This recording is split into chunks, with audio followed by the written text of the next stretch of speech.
مرد کا ہاتھ یا پاؤں پر مہندی لگانا کیسا ہے؟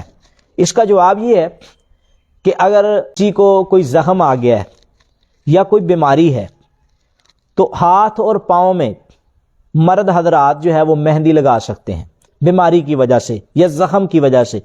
رسول اللہ صلی اللہ علیہ وسلم نے دو وجہ سے اجازت دی۔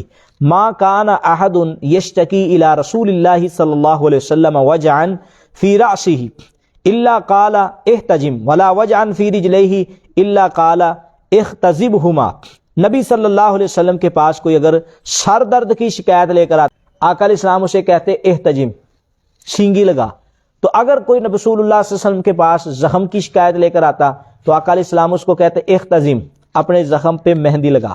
اس کے علاوہ یعنی کہ فیشن کے طور پہ جو مرد حضرات یہاں پھول وغیرہ بنواتے ہیں، عورتوں کی مشابہت کرتے ہیں، تو اس کی بالکل اجازت نہیں ہے۔ امام کائنات نے فرمایا لعن رسول اللہ صلی اللہ علیہ وسلم، صحابی فرماتے اللہ کے رسول نے لعنت بھیجی ہے، المتشبہات بالرجال من النساء والمتشبہین بالنساء من الرجال، مردوں کی مشابہت کرنے والی عورتوں پر بھی لعنت ہے اور ایسے مردوں پہ بھی لعنت ہے جو عورتوں کی مشابہت